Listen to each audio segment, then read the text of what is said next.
기쁨이 풍성한 삶이 되려면 어떻게 해야 될까요?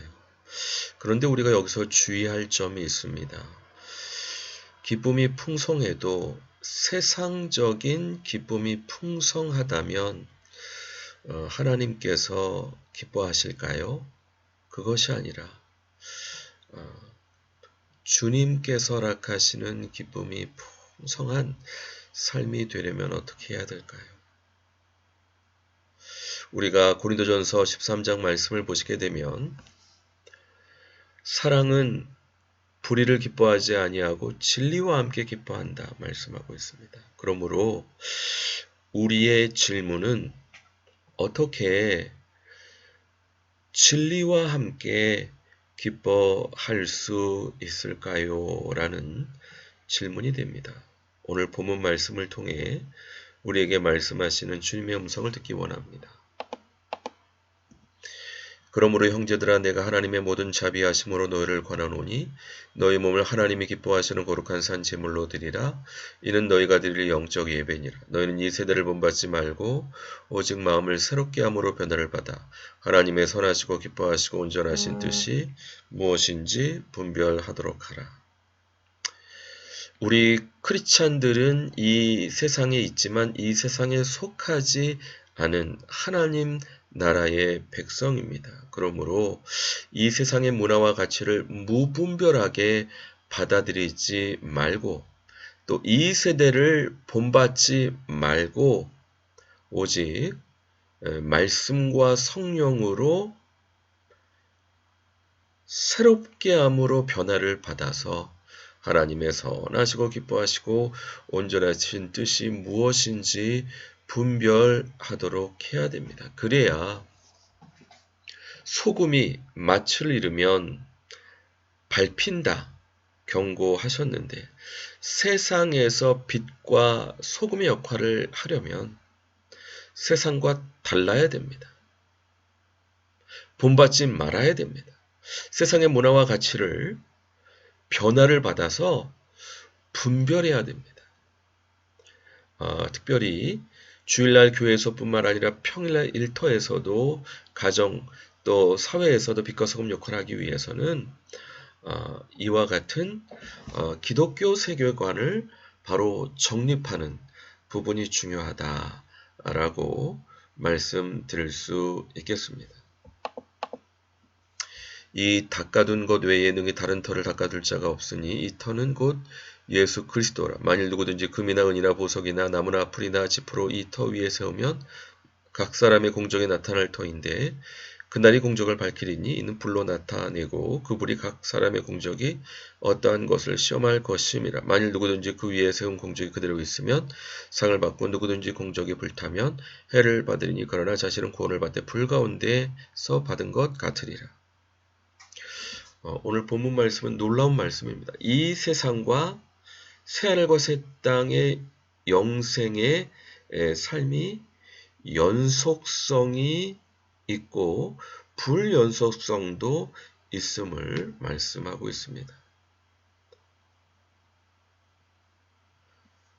무엇을 기준으로 하느냐? 바로 우리의 삶의 공적을 테스트하는 불로 영원한 천국에 연결될 것인가? 아니면 불탈 것인가? 결정된다는 것입니다. 이 세상의 삶이 중요한 것은 영원한 삶의 크기가 결정될 수 있기 때문입니다. 금이나 은이나 보석으로 예수 그리스도를 믿는 믿음 안에 집을 지은 사람은 인생을 산 사람은 불로 테스트할 때 남아 있으므로 영원한 천국에서도 그 공로를 인정받아서 상을 받을 뿐만 아니라 연속성의 은혜를 입을 것이지만은 그러나 불타면 자신은 구원을 받지만 불 가운데서 받은 것 같은 부끄러운 구원을 받을 것임을 말씀하고 있습니다. 무엇이 금이나 은이나 보석, 나무나 풀이나 집을 분별할 수 있을까요? 그것은 아마도 믿음과 소망과 사랑 가운데 행하는 일이었냐. 이 세상의 가치관이나 문화, 자신의 입신양명, 부귀영화를 위해서 재물을 모으고 일을 했느냐, 거나 아니면 정말 하나님의 영광을 위해서, 또 이웃 사랑을 위해서, 또 주님과 동행하는 삶을 살았냐가 그 기준이 되지 않을까 생각합니다. 중요한 것은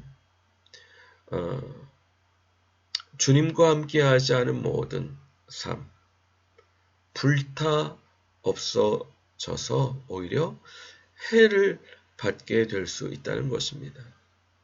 그러므로 우리가 이 세대를 본받지 말고 마음을 새롭게 함으로 변화를 받아 하나님의 선하시고 기뻐하시고 온전하신 뜻이 무엇인지 분별하는 것은 너무 중요한 부분이다 말씀드릴 수 있겠습니다.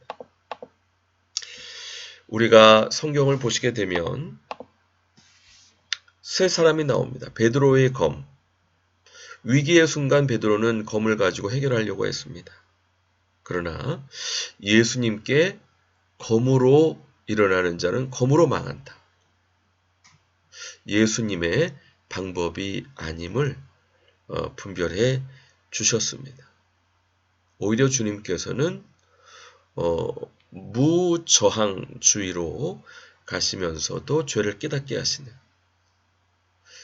그와 같은 예수님의 바른 길을 보이셨고요. 또 마리아와 마르다가 예수님을 영접했을 때 마르다는 부엌에서 열심히 준비했지만 마리아는 예수님의 말씀을 청종했습니다. 마르다가 시기가 나가지고 예수님, 마리아도 내 일을 돕게 하소서 구했을 때 예수님께서는 마리아는 더 좋은 편을 선택했다. 그러니까 우리가 물론 많은 봉사도 중요하지만 무엇보다 중요한 것은 마리아처럼 주님과 친밀한 관계를 유지하고 주님의 음성을 듣는 부분이 너무 중요함을 말씀하고 있고요. 또 부활하신 예수님께서 제자들에게 나타나셨을 때 도마가 있지 않았죠? 제자들에게 도마는 얘기합니다. 내가 그 못자국과 창자국에 손가락을 넣어보지 않으면 믿지 못하겠다. 실제 부활하신 주님께서 도마에게 나타나셨을 때 손가락을 넣어보아서 믿음 없는 자가 되지 말고 믿는 자가 되라 말씀하시면서 너는 나를 본고로 믿느냐? 보지 못하고 믿는 자는 더 복되도다.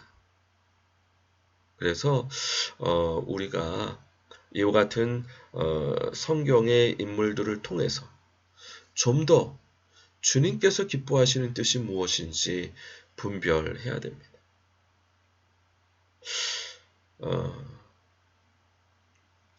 어느 분은 특별히 다음 세대에 우리도 그렇고 세상적인 문화와 가치관에 우리가 매몰되지 않기 위해서는 이 미디어 금식이 너무 중요하다라고 말씀하시는 것을 들었습니다. 저도 TV를 정말 많이 보는 사람으로서 회개하는 마음으로 동의하면서도 또 매체를 볼 때에 하나님의 가치관으로 분별하는 그런 부분이 중요한 것임 또한 느낄 수 있었습니다. 최근에 어머니하고 그 아바타 물의 길 영화를 오랜만에 봤는데요. 정말 제가 감동한 것은 이 자연과 교감하는 그런 인간의 어떤 그 모습에 대해서 살펴보는 감동이 있었습니다. 그러나 그곳에서는 어떤 그 물활론처럼 이 자연이 마치 신인 것처럼 하는 잘못된 사상이 배후에 있다는 것을 분별할 수 있었습니다. 이런 것처럼 우리가 여러 가지 매체, 또 미디어, 유튜브 우리 다음 세대들이 절제하며 볼 수 있어야 되겠고, 미디어 금식도 필요하고, 그러나 볼 때 같이 그런 부분에 대해서 이야기하는, 분별하는 시간을 갖는 것이 중요한 것이 아닌가. 미디어를 보는 시간을 보내는 것도 중요하지만 말씀과 성령 그리고 바람직한 기독교 문화를 만드는 부분이 너무 중요한 부분이 아닌가 생각됩니다. 모쪼록 우리가 이 세대를 본받지 말고 마음을 새롭게 함으로 변화를 받아서 하나님의 뜻을 바로 분별해서 빛과 소금의 역할을 감당할 수 있는 저와 우리 모든 도역자분들 되시기 주님의 이름으로 간절히 축원드립니다. 같이 기도하겠습니다. 그렇습니다. 주여, 우리가 이 세상에 살지만 이 세상에 속하지 않은 하나님 나라 백성으로서 마음을 새롭게 변화를 받아 하나님의 뜻을 분별해서 빛과 소금으로 나타날 수 있도록 주여 함께해 주시옵소서. 진리와 함께 기뻐하는 그 기쁨을 전파하는 사명 잘 감당하기 부족함 없도록 축복해 주시고 은혜 내려 주시옵소서. 감사드리고 예수님의 이름으로 기도합니다. 아멘. 수고하셨습니다. 감사합니다. 다음 주 반갑게 뵙겠습니다.